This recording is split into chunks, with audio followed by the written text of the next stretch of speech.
Hello students, welcome to Accountestic. बेटा आज जो अपन टॉपिक करेंगे that is bill of exchange. बेटा ये वाला टॉपिक जो है वो प्रैक्टिकल नॉलेज के लिए बहुत ज़्यादा इंपॉर्टेंट है। अनडाउटली इसमें पेपर में भी क्वेश्चन आएंगे ही +1 में, लेकिन अपन ने ध्यान रखना है कि इसको नॉलेजेबल तरीके से समझेंगे भी, एक एक चीज़ जो अपने को जरूरी है समझने के लिए, राइट। लेकिन बिल ऑफ एक्सचेंज स्टार्ट करने से पहले बेटा अपने को नेगोशिएबल इंस्ट्रूमेंट के बारे में पता होना चाहिए भी नेगोशिएबल इंस्ट्रूमेंट क्या होते हैं।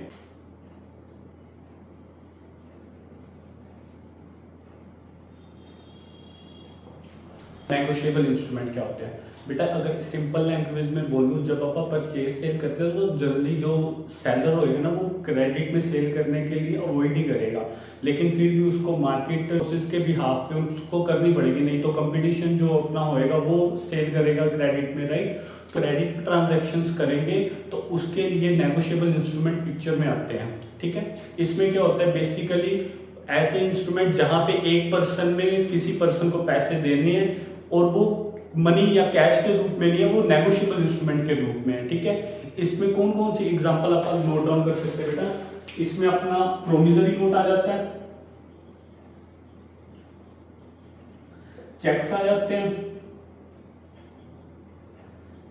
एंड अपना बिल ऑफ एक्सचेंज आ जाता है। इसके अलावा और भी कई नेगोशिएबल इंस्ट्रूमेंट्स होते हैं, लाइक हुंडी आता है, शेयर वारंट्स आते हैं, ठीक है। बट आप उस पर बात नहीं करेंगे बिकॉज अपन ने इन चीजों पे फोकस रखना है, ठीक है। अगर मैं सबसे पहले बात करूं बेटा, वो करूंगा मैं बात प्रोमिसरी नोट की। अब प्रोमिसरी नोट का मतलब क्या होता है बेटा, प्रोमिसरी नोट का मतलब होता है जहां पे सिर्फ 2 पार्टीज होती हैं, one is maker and second one is पे।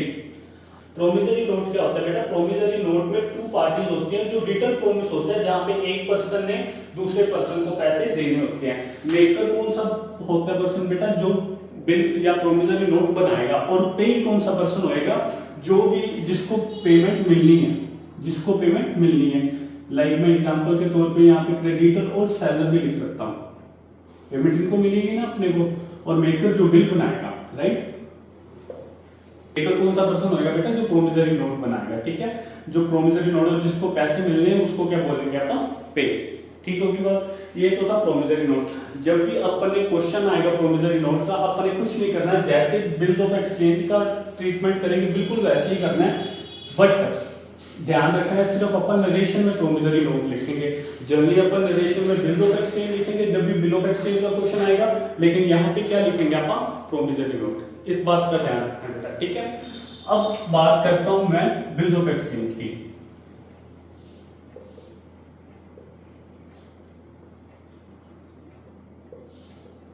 अब बिल्स ऑफ एक्सचेंज ये भी एक नेगोशिएबल इंस्ट्रूमेंट होता है, राइट। इसमें लेकिन 3 पार्टीज आ जाती है बेटा, one is dryer, second one is drawing and last one is पे, ठीक है। ये बात याद रखनी है। बिल ऑफ एक्सचेंज में 3 पार्टीज आती है, लेकिन जो प्रोमिसरी नोट होता है उसमें सिर्फ कितनी पार्टीज होती है बेटा, ओनली 2 पार्टीज होती है। ये चीज का आपने ध्यान रखना है, ठीक है। अब जो मेकर होएगा बेटा, जो मेकर है, जो बिल ऑफ एक्सचेंज बनाएगा उसको अपन ड्रायर बोल देते हैं। ड्रायर कौन सा पर्सन होएगा बेटा, जो बिल को बनाएगा, राइट। उसके अलावा जो ड्राई होएगा वो कौन सा पर्सन होएगा बेटा, वो परचेजर होएगा जिसने बिल पे साइन करने हैं, जो सिग्नेचर करेगा। अब यहाँ पे पता ध्यान रखने वाले, जो मेकर है ना बेटा वही क्रेडिटर है और वही सेलर है, मतलब कि जो गुड्स बेच रहे हैं वही बिल बना रहा है, लेकिन जिसके ऊपर लायबिलिटी कोज होगी वो क्या पर्सन बन जाएगा, ड्रॉइंग। जिसके ऊपर लायबिलिटी कोज होगी वो क्या पर्सन बन जाएगा बेटा, ड्राइव। इसमें मैं बोल सकता हूँ जो भी परचेजर होगा, जो भी परचेजर होगा, और जिसके पास राइट होगा पेमेंट रिसीव करने के लिए, जो पेमेंट को रिसीव करेगा वो क्या बन जाएगा, पे। अब या तो ये थर्ड पार्टी हो सकती है और या कभी कभी ये ड्रायर ही हो सकता है, ठीक है। या तो थर्ड पार्टी को पेमेंट देंगे, जब आप इंडोर्स करते हैं ना आप थर्ड पार्टी को दे देते हैं, अगर डिस्काउंट कराएंगे तो अपनी बैंक में वो थर्ड पार्टी मानी जाती है। लेकिन कभी कभी अगर अपने पास रिटेन आएगा बिल तो आप किसको पेमेंट मिलेगी, ड्रायर को, ठीक है। ध्यान रखना प्रोमिसरी नोट में 2 पार्टीज होती है, लेकिन बिल्स ऑफ एक्सचेंज में 3 पार्टीज आती हैं। यहाँ तक बात समझ में आई। अब याद रखना बिल्स ऑफ एक्सचेंज में ना, एक तो जो भी टाइम पीरियड होएगा बिल ऑफ एक्सचेंज का, उसके अलावा अपने को डेज ऑफ ग्रेस भी देने पड़ेंगे बेटा। डेज ऑफ ग्रेस कौन से है बेटा? जो भी टाइम पीरियड में बिल्स ऑफ एक्सचेंज कंप्लीट होएगा उसके अलावा अपने को एक्स्ट्रा पैसे, एक्स्ट्रा टाइम पीरियड भी देना पड़ेगा उसको। फॉर एग्जांपल अगर टाइम पीरियड अपने जो बिल बनाया वो 2 मंथ्स का बनाया है, लेकिन डेज ऑफ ग्रेस प्लस करके अपने को देने पड़ेंगे, यानी कि एग्जैक्ट जो डेट मानी जाएगी वो कितनी मानी जाएगी बेटा? वो मानी जाएगी 2 मंथ्स प्लस 3 डेज की। ठीक है, एग्जाम्पल के तौर पे समझते हैं। अगर 1 जन को बिल लिखा गया अपना 2 मंथ्स का, यानी कि फेब और मार्च, जनरली 1 मार्च को कंप्लीट होना था, लेकिन अपने 3 डेज ग्रेस के भी देने हैं, तो यानी कि जो बिल की मैच्योर डेट होगी वो कितनी मानी जाएगी बेटा? 4 मार्च। ठीक हो गया बात? ये चीज याद रखनी है, जो बिल की टर्म मानी जाएगी वो कितनी मानी जाएगी? 3 डेज एक्स्ट्रा ऐड ऑन करके मानी जाएगी। ठीक है, और इसके अलावा कोई थ्योरेटिकल आती होती है भाई, अगर बाय चांस कोई इमरजेंसी हॉलीडे आ गई ना बेटा, तो अपन नेक्स्ट डे को ड्यू डेट यानी कि 4 डेज माने जाएंगे फिर ड्यू डेट ग्रेस पीरियड में। और लेकिन अगर पब्लिक हॉलीडे है या सिंपल हॉलीडे है तो फिर प्रीवियस डे माना जाएगा डेट ऑफ ग्रेस के लिए, यानी कि 2 डेज माने जाएंगे। ठीक है, ये चीज याद रखनी है। ठीक है, नेगोशिएबल इंस्ट्रूमेंट में ये 3 चीजें आती हैं बेसिकली, बाकी मैं चीजों पे नहीं जा रहा, लेकिन प्रोमिसरी नोट और बिल्स ऑफ एक्सचेंज का जो अपन ने प्रैक्टिकल एग्जांपल्स देखनी है। ठीक होगी बात बेटा?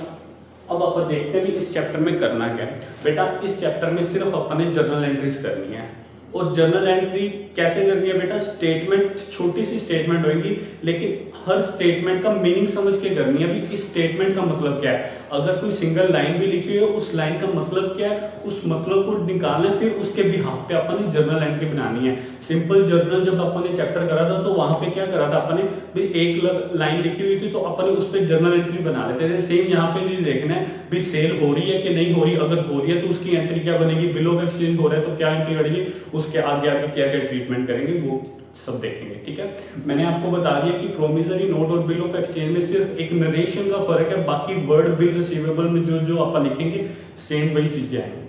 क्लियर होगी बात? ये तो था बात बेटा पार्टीज की। अब आप देखेंगे भी न्यूमेरिकल वे में इसको कैसे करते हैं। सबसे पहले एग्जाम्पल के तौर पे समझते हैं, मैं वैसे प्रैक्टिकली आपको एग्जाम्पल्स बताता हूँ और आप उसके बाद जर्नल एंट्री करेंगे। राइट, सबसे पहले देखते हैं। फॉर एग्जाम्पल एक है मिस्टर ए और एक है mister B. Right, first case देखते हैं। सबसे पहले तो मैंने करी परचेज से, तो एंट्रीज क्या क्या करेंगे। फॉर एग्जाम्पल मिस्टर ए ने बी को सेल करी है, अगर बी को सेल करिए तो बीज अकाउंट डेबिट, उससे पैसे लेने हैं टू सेल करना। और मिस्टर बी क्या करेगा बेटा, मिस्टर बी डालेगा अपनी बुक्स में purchase account debit to mister A को पैसे देने हैं ना। 4 से अमाउंट लिख रहा हूं मैं 10,000।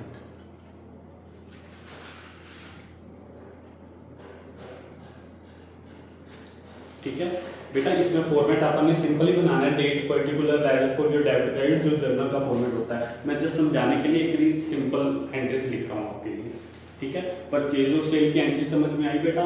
मिस्टर बी, अगर by chance cash he purchase sale होती तो फिर नेगोशिएबल इंस्ट्रूमेंट और बिल ऑफ एक्सचेंज का तो टॉपिक ही नहीं आ पाता। राइट, बिल ऑफ एक्सचेंज का टॉपिक तो तभी आएगा ना जब क्रेडिट परचेज सेल होगी। ठीक है, इस बात का याद रखना है। ठीक है, अगर अपने को याद हो तो अपने जर्नल में भी इन चीजों के बारे में बात करी थी। राइट, अगर बाय चांस सेल परचेज उधार होती है तो आप क्या करते हैं, एक बिल पे आप साइन करवा लेते हैं उसके बंदे के, तो वहां क्या लिखा जाता है, आप बिल रिसीवेबल। तो आप यहाँ पे क्या लिखेंगे बेटा, यहाँ पे मैं लिखूंगा bill receivable account debit to B's account. Basically क्या करा मैंने, बिल रिसीवेबल मेरे पास आ गया और बी का अकाउंट मैंने कैंसिल कर दिया। ठीक है, और इस पे एंट्री क्या डालेंगे बेटा, मिस्टर ए का अकाउंट आप कैंसिल कर देंगे, टू क्या कर देंगे बेटा, आप टू कर देंगे आप बिल्स पेबल अकाउंट। इसने पैसे देने हैं तो इसलिए इसकी ये लायबिलिटी बन गई, अपना ये एसेट बन गया, बिल रिसीवेबल का एसेट बन गया। ठीक है,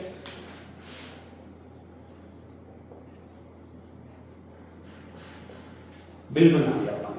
ठीक है, अब सबसे बात याद रखनी है, पहले नंबर पे केस आता है रिटेन का। रिटेन का मतलब क्या होता है बेटा, रखना। जब तक बिल की डेट मैच्योर होएगी, यानी कि ये ड्यू डेट पीरियड बोल रहा हूं मैं, इसके आगे जो भी कंसेप्ट आएंगे वो सारे ड्यू डेट के लिए बोल रहे हैं। सबसे पहला टॉपिक आ गया अपना रिटेन का। रिटेन का मतलब क्या होता है बेटा, जब तक ड्यू डेट हुई उन्होंने बिल अपने पास ही रखा और ड्यू डेट में रिटायर्ड हो गया। अगर रिटेन अपने पास ही रखा तो ये एंट्री अपने पास क्या कर देगा बेटा, कैश अकाउंट डेबिट और बिल को कैंसिल कर देगा बेटा, बिल रिसीवेबल। और ये एंट्री क्या करेगा बेटा, बिल्स पेबल अकाउंट डेबिट, पैसे दे देगा ये टू कैश अकाउंट। क्लियर हुई बात बेटा। अगर तो बिल उसने अपने पास ही रखा, रिटेन ही करा, यानी कि अपने पास ही रखा, तो आप क्या मान के चलेंगे कि उनको पैसे मिल गए और उसने पैसे दे दिए। ठीक होगी बात। अब सेकंड केस आता है, अगर उसने बिल को जो है वो डिस्काउंट करवा लिया। डिस्काउंट का क्या मतलब होता है बेटा, डिस्काउंट का मतलब क्या है भी, जो बिल है अगर due date period suppose 3 months का था तो उसको पैसे की इमरजेंसी थी, उसको पैसे चाहिए, तो उसने क्या करा, वो भाग के जाके बैंक के पास गया, बैंक को बोला कि मेरे पास ये बिल पड़ा है, मैंने इस बंदे से इतनी डेट को पैसे लेने थे, मेरे को अभी पैसों की जरूरत है, आप अपना थोड़ा सा कमीशन काट लो, मेरे को पैसे दे दो, और बाद में जब 3 मंथ्स पूरे हो जाएंगे तो आप उससे जाके पैसे ले लेना। राइट, अब बैंक ने क्या करा, इसको पैसे दे दिया। अगर इसको पैसे दे दिए तो इसको बैंक अकाउंट डेबिट हो जाएगा और ये क्या करेगा बेटा, बिल कैंसिल कर देगा। यहां इस एंट्री के भी आपको देखना बेटा, ये सेकंड केस है, बिल कैंसिल कर दिया। अब अगर 10,000 का बिल था तो बैंक नेचुरली सारे पैसे थोड़ी देगा, वो कुछ ना कुछ तो अपना कमीशन रखेगा ना। फॉर एग्जाम्पल उसने 100 रुपीज अपने पास रख लिया तो वो अपना नुकसान हो गया। अब नॉमिनल अकाउंट बोलता था debit all the expenses and losses, तो यहाँ पे अपना एक्सपेंसेस हो गया, तो अब तो क्या वर्ड लिखेंगे बेटा, discount on bill discounting account. I repeat, discount on bill discounting account debit 100 rupees to bill cancel. अब यू नो व्हाट, ये तो था सपोज अगर 3 मंथ्स का बिल लिखा हुआ था तो ये मैंने फर्स्ट मंथ ही निकालवा लिया, लेकिन जब फर्स्ट मंथ में जब मैंने ये वाला बिल डिस्काउंट करवाया ना, इसकी बुक्स में कोई एंट्री नहीं करेगा। क्यों? क्योंकि बेटा जब मैं बिल्स को अगर डिस्काउंट करवा रहा हूं उसको तो कोई लेना देना ही नहीं है, वो तो उसने 3 मंथ्स के बाद पेमेंट करनी है, फिर चाहे मेरे को करे चाहे बैंक को करे। अगर वो 3 मंथ्स के बाद एंट्री डालेगा तो 3 मंथ्स के बाद एंट्री क्या डालेगा बेटा, बिल पेबल कैंसिल कर देगा और टू क्या कर देगा, बैंक अकाउंट। ये तो पूरे पैसे देगा। अब देखा जाए जब अपन ने डिस्काउंट करवाया उसमें कोई एंट्री नहीं करी, उसके बाद 3 मंथ्स के बाद में ये एंट्री करी, फिर 3 मंथ्स के बाद में ये कोई एंट्री नहीं करेगा। क्यों? क्योंकि नेचुरली ये पैसे किसको मिलने हैं, बैंक को मिलेंगे। अब देखो मेरे को जल्दी पैसे चाहिए थे, मैंने 9900 निकलवाए, 100 रुपया बैंक में लग गया। अब जब 3 मंथ्स पूरे बैंक को पूरे पैसे मिल गए, इसलिए बैंक का भी फायदा हो गया। क्लियर हुआ बात बेटा। थर्ड केस आता है इंडोर्स का। अब एंडोर्स का मतलब क्या होता है, एंडोर्स का मतलब है कि मैंने अपने क्रेडिटर को ट्रांसफर कर दिया, यानी कि जो बिल मैंने किसी से पैसे लेने थे मैंने नेक्स्ट किसी पर्सन को दे दिया। अब फॉर एग्जांपल कोई मेरा क्रेडिटर है, वो कहता तू भी बिल लिख कर दे, मैं बिल लिख देता हूँ, तू साइन करके दे, मैं कहता मेरे पास पड़ा ही है, तू ये वाला ले ले, तू मैंने उसको बोल दिया तू उसको सीधा पैसे दे दिए, इसको बोलते हैं एंडोर्स करना। अब एंडोर्स की एंट्री क्या करेंगे, जो मेरा क्रेडिटर होएगा, फॉर एग्जाम्पल कोई राम पर्सन था, वो मेरा क्रेडिटर था, अब राम को पैसे दे रहा हूँ तो मैं कैंसिल करूंगा, राम को राम अकाउंट डेबिट कर दूंगा और मेरे पास से बिल चला जाएगा।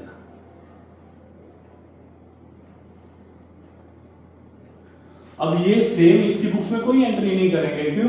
क्योंकि अपन ने चाहे ट्रांसफर करे, चाहे आप बैंक से निकलवाए, कुछ भी करे, किसी के बुक उसकी बुक्स में कोई एंट्री नहीं होगी। उसको तो ड्यू डेट वाले दिन पेमेंट देनी है, जब ड्यू डेट वाले दिन पेमेंट देगा तो वो बिल अपना कैंसिल दे देगा और टू कैश काउंट देगा। लेकिन जो पैसे मिलेंगे वो किसको मिलेंगे, वो बेटा मिलेंगे राम को। अब देख रहे हो, चाहे मैं बिल अपने पास रखा हूं तो मेरी एंट्री अलग हो रही है, अगर मैं डिस्काउंट करा रहा हूं मेरी एंट्री अलग हो रही है, अगर मैं इंडोर्स कर रहा हूं मेरी एंट्री अलग हो रही है। उसने सिर्फ ड्यू डेट वाले दिन पेमेंट देनी है सेम एंट्री के बिहाफ पे। समझ आ गई बात बेटा? इन चीज थोड़ा सा ध्यान रखना, ठीक है। नेक्स्ट जो आप करते हैं दैट इज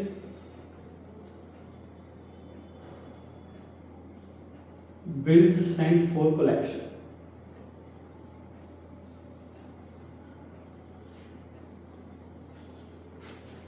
अब बिल सेंड फॉर कलेक्शन क्या बेटा? बिल सेंड फॉर कलेक्शन का मतलब है कि जो मैंने बैंक को एज एन एजेंट के रूप में काम करवाया है। एजेंट के रूप में काम कैसे करवाऊंगा बेटा? नॉर्मली मैंने बोला कि मेरे को बहुत सारे काम है, मेरे को ध्यान नहीं रहेगा जब ड्यू डेट आएगी मैंने उससे पैसे लेने हैं कि नहीं लेने। मैं अपने बैंक गया, मैंने बोला भाई इस बंदे से पैसे 3 मंथ्स में लेने हैं, तो आप ऐसा करना कि 3 मंथ्स के बाद इससे पैसे ले लेना अपने आप। अब फिर बैंक अपने आप ही अपने अकाउंट्स में ट्रांसफर कर देगा, अपने कोई टेंशन लेने की जरूरत नहीं होगी। यानी कि जो बैंक को मैं यूज कर रहा हूँ एज एन एजेंट यूज कर रहा हूँ। अब नेचुरली अगर बैंक को एज एन एजेंट यूज कर रहा हूँ तो बैंक उसके भी कुछ ना कुछ तो चार्जेस रखेगा ना अपने पास, ठीक है। इस चीज का ध्यान रखना। अब जब बिल साइन फॉर कलेक्शन होगा तो आप एंट्री क्या डालेंगे, जिस दिन आपने बिल भेज दिया भी आप पैसे ले लेना, तो मेरे पास ना वो एक स्लिप दे देंगे जिसको मैं बोलूंगा बिल सेंड फॉर कलेक्शन। मतलब मेरे पास स्लिप आ गई और मैंने क्या करा, बिल को कैंसिल कर दिया,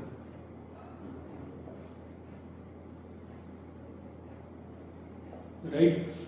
सेम इसको कोई फर्क नहीं पड़ना चाहिए, चाहे जो मर्जी केस कर। जिस दिन पैसे आए, जिस दिन मेरे पास पैसे आए, बैंक अकाउंट डेबिट हो गया मेरा,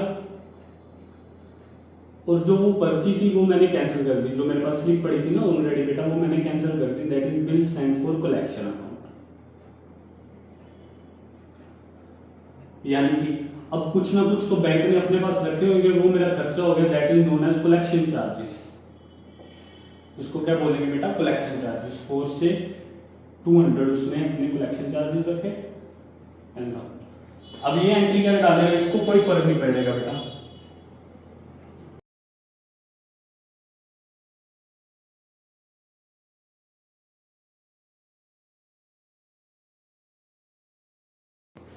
आई होप आपको ये सारी चीजें समझ में आई, राइट बेटा। ये तो था नॉर्मली जब बिल क्या हो जाता है, ड्यू हो जाता है, ठीक है, नॉर्मल। अब कई बार क्या होगा, बिल हो जाएगा डिसऑनर। आई रिपीट, कई बार हो जाएगा बिल डिसऑनर। डिसऑनर का मतलब क्या होता है, अगर कोई भी कारण हो सकता है डिसऑनर का, या तो साइन नहीं मैच कर रहे, या वो पर्सन देने से मना कर दिया उसने, या उसके बैंक में पैसे नहीं है, ठीक है, कोई भी XYZ रीजन हो सकता है, या उसने खुद ही मना कर दिया, तो इसको बोलेंगे आपका डिसऑनर का केस। जो ये सारे केसेस देखे ना बेटा, ये ड्यूली मेट के केस है, यानी कि जब उसने चुपचाप अपने को पैसे दे दिए। लेकिन अगर तो पॉइंट आ गया डिसऑनर का, तो डिसऑनर में सारी एंट्री जो अपने करी है वो रिवर्स कर देंगे। डिसऑनर का मतलब है कैंसिल करना है। आप कैंसिल में क्रॉस लगा के तो कर नहीं सकते, तो मैं क्या करूंगा, रिवर्स कर दूंगा, ठीक है। अब डिसऑनर के केस में अपने ध्यान से देखना कि डिसऑनर के केस में क्या होगा। तो अगर तो बिल मेरे पास ही था, तो अगर डिसऑनर हो जाता है,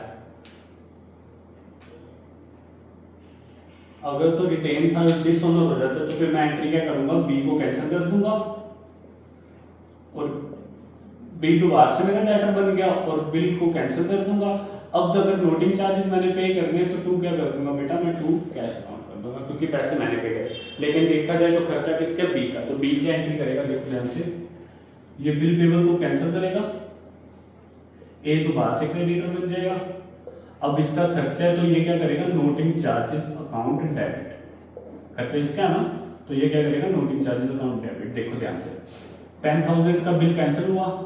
अब नोटिंग चार्जेस के जितने भी पेमेंट देनी थी, फॉर एग्जांपल 1000 हो गया, तो यानी कि इसने ए को कितनी पेमेंट करनी है, 11,000। सेम इसमें क्या करेगा, बी से मैंने 11,000 देने हैं, बिल तो 10,000 का, लेकिन 1,000 के नोटिंग चार्जेस से जो मैंने कैश पे करे। Is that clear? I repeat, noting charges सिर्फ वही पर्सन पे करेगा जिसके पास पैसे, जिसके पास बिल होएगा। आई रिपीट, जिसके पास बिल होएगा। अब देखो, अगर तो मैंने बिल डिस्काउंट करवा दिया, एंट्री तो यही करूंगा, लेकिन ड्यू डेट वाले दिन मैंने कोई एंट्री नहीं करनी थी, बिकॉज बैंक को पैसे मिल जाने थे। लेकिन इस केस में तो बिल डिसऑनर हो गया, बैंक अपने पास भागता हुआ आएगा, पैसे निकालो, तो अपने को तो बैंक को पैसे देने पड़ेंगे, लेकिन बैंक कहता है मैंने तो नोटिंग चार्जेस भी पे करे। तो मैंने कहा कोई बात नहीं, तेरे मैं वो भी पे कर देता हूँ, टू बैंक अकाउंट। पहले मैंने उसको कितने देने थे, 10,000 देने थे नॉर्मली, लेस तो 9900 बनते थे, लेकिन मैंने जो एक्स्ट्रा निकलवा लिए थे 10,000 देने थे। अब वो कहता वो 11,000 में लूंगा। क्यों लूंगा? क्योंकि 1,000 उसने नोटिंग चार्जेस पे करे। तो फिर 11,000 में किससे मांगूंगा? मैं मांगूंगा बी से। ठीक है, और ये अपने बुक में सेम यही एंट्री डाल दिया। बिल पेबल उसने कैंसिल करा, नोटिंग चार्जेस उसका खर्चा हुआ, और उसने ए को पेमेंट करनी है 11,000।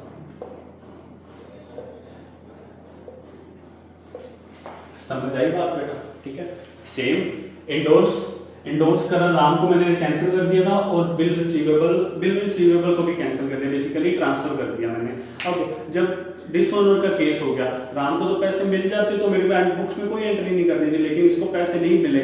राम कहता मैंने तो नोटिंग चार्जेस के भी खर्चे पे करे हैं। मैंने कहा कोई बात नहीं, तेरे को मैं पे कर देता हूँ। यानी कि अब इसके बाद ये एंट्री तो करेंगे, लेकिन जब डिसऑनर ड्यू डेट वाले दिन आएगी, ड्यू डेट वाले दिन सेम मैंने पे किसको करने हैं? राम को। राम कहता मेरे को 11,000 दे, क्योंकि मैंने नोटिंग चार्जेस के भी पे करे। तो फिर यहाँ पे क्या कर दूंगा मैं बेटा? बी से उतनी मांग लूंगा 11,000, और सेम ये बुक्स में अपनी यही एंट्री डाल देगा। क्लियर हुई बात बेटा? Same bill send for collection, due date वाले दिन मैंने ये एंट्री कर दी थी। अब अगर डिसऑनर हो गया तो ये एंट्री तो करेंगे नहीं, अपने आपका एंट्री क्या करेंगे बेटा? जो बिल सेंड फॉर कलेक्शन था वो कैंसिल कर दिया,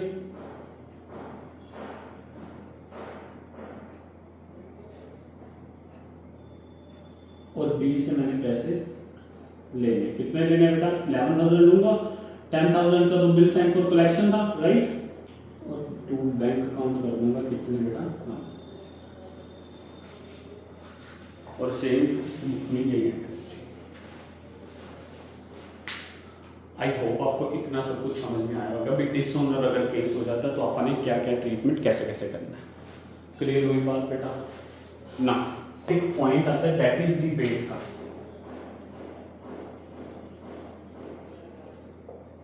अब रिबेट कब होती है बेटा? नोटिंग चार्जेस तो अपन ने देखे, नोटिंग चार्जेस कब होते हैं? जब डिसऑनर हो जाता है। नोटिंग चार्जेस कब होते हैं बेटा? डिसऑनर। अब ध्यान रखना बेटा रिबेट का। अब रिबेट को एज ए अपन डिस्काउंट भी बोल सकते हैं, ठीक है। रिबेट का मतलब क्या है? जब जिस दिन ड्यू डेट रखी गई थी 4 से 3 मंथ्स की रखी गई थी, लेकिन जिसने पेमेंट देनी थी मेरे को वो 1 मंथ पहले ही आ गया। वो कहता मेरे पास आज ही पेमेंट है, आप पैसे करो, बिल को कैंसिल कर दो और मेरे से ये पैसे ले लो, लेकिन उसके बदले में मेरे को कोई डिस्काउंट चाहिए। मैंने कहा कोई बात नहीं, मैं आपको डिस्काउंट दे देता हूँ। तो यानी कि रिबेट कब मिलेगा बेटा? Before due date. तो वो कहता मेरे से आज ही पैसे ले लो, मैंने पैसे ले लिए उससे, यानी कि कैश अकाउंट डेबिट कर दिया। अब रिबेट मेरा नुकसान हो गया तो मैंने रिबेट अकाउंट डेबिट कर दिया और बिल को मैंने कैंसिल कर दिया। 10,000 का बिल था, ठीक है, 9700 300 का मैंने डिस्काउंट दिया। और दूसरा पर्सन क्या एंट्री करेगा बेटा? उसके लिए तो बेनिफिट हो गया ना, उसने बिल को कैंसिल करा, पैसे उसने कम दिए, और जो 300 कमाया तो वो किसमें लिखेगा बेटा? रिबेट में। क्लियर हुई बात बेटा? दैट इज जब भी अपने रिबेट आएगा, यानी कि जब भी बिल अंडर रिबेट कैंसिल होएगा तो अपने ऐसे कैलकुलेट करना है। अब नेक्स्ट केस देखता हूं मैं रिन्यूअल का।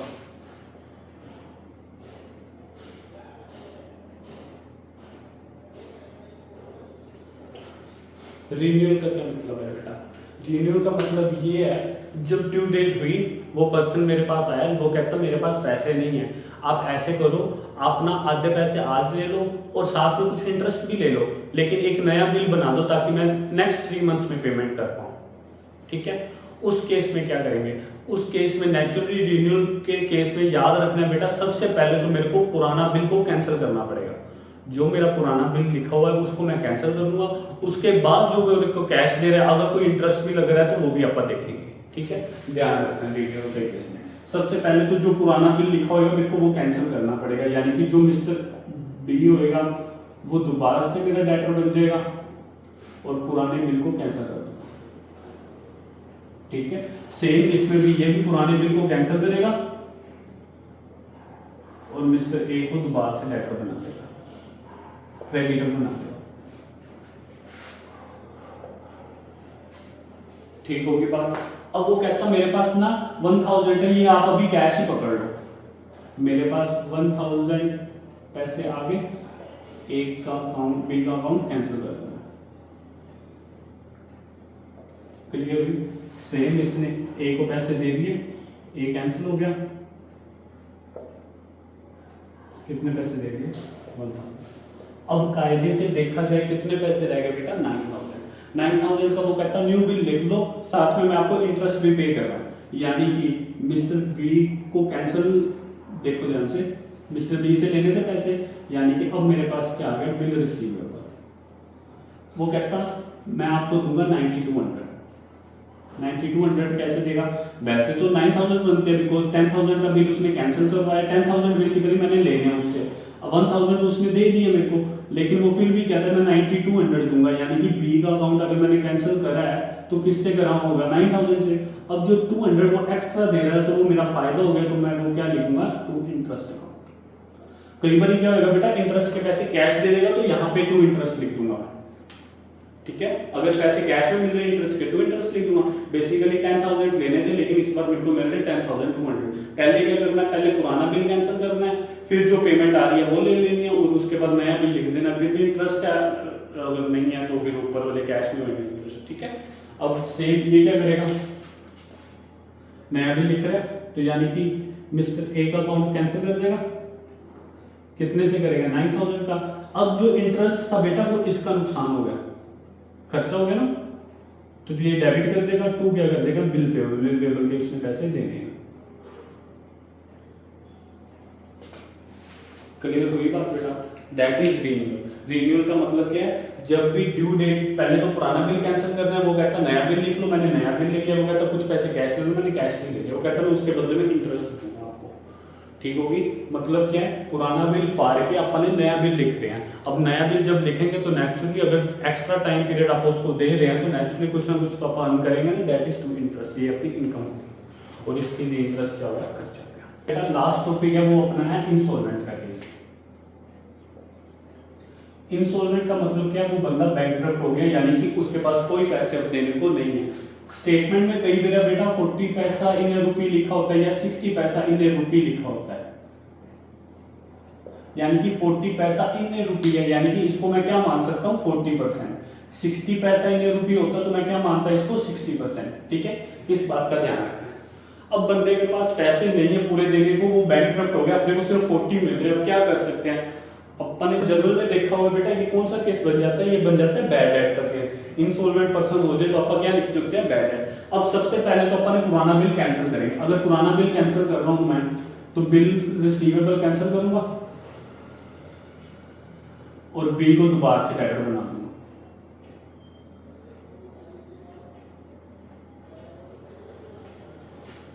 ठीक होगी बात, बिल दोबारा से डेटर बन गया। अब वो पर्सन इंसॉल्वेंट हो गया, अपने को तो कुछ पैसे ही मिलेंगे, यानी कि cash on date. For example से 40% मिलेगा, 40% मिलेगा तो कितना बन गया बेटा 4000 मिलेगा, यानी कि जो बाकी पैसे रह गए वो अपना नुकसान हो गया, that is bad debt account. तो क्या कर दूंगा मैं बी। समझ में आई बात बेटा? पहले तो मैंने पुराना बिल कैंसिल, अभी अपन ने देखा था रिन्यूअल के केस में भी क्या करते थे, अपन पहले पुराना बिल काटते हैं फिर बाकी नया चीजें देखते हैं। सेम यहाँ पे भी क्या करना, पहले पुराना बिल कैंसिल करना फिर देखेंगे अपन उसके पैसे कितने आए। सेम वो दूसरा पर्सन क्या करेगा जो इंसॉल्वेंट हो गया बेटा, वो बिल पेबल पहले कैंसिल करेगा और उसका दोबारा से क्रेडिटर बन जाएगा इस तरह, कितना 10,000 का। अब ये अपने को सिर्फ 40% ही पैसे दे सकता है, यानी कि ये अपना टू कैश कितना देगा 4000। तो यहाँ पे क्या लिखेगा ए को कैंसिल करेगा कितना 10,000 से, दे कितने सकता है 4000। अब जो 6000 रह गया यहाँ पे तो अपन ने बैड डेट लिख लिया, लेकिन वो अपनी बुक्स में क्या एंट्री करेगा बेटा, वो अपनी बुक्स में एंट्री करेगा डेफिशिएंसी अकाउंट। आई रिपीट, ध्यान रखना वर्ड, जब भी 1% बैड डेट होगा तो वो अपनी बुक्स में क्या एंट्री करेगा डेफिशिएंसी अकाउंट। उसका फायदा नहीं हुआ, वो कोई इनकम नहीं है उसकी, वो डेफिशिएंसी है। तो डेफिशिएंसी का मतलब क्या है, लायबिलिटी, लायबिलिटी यानी कि इतना नुकसान हो गया तो इसलिए वो डेफिशिएंसी अकाउंट है। क्लियर हुई बात बेटा?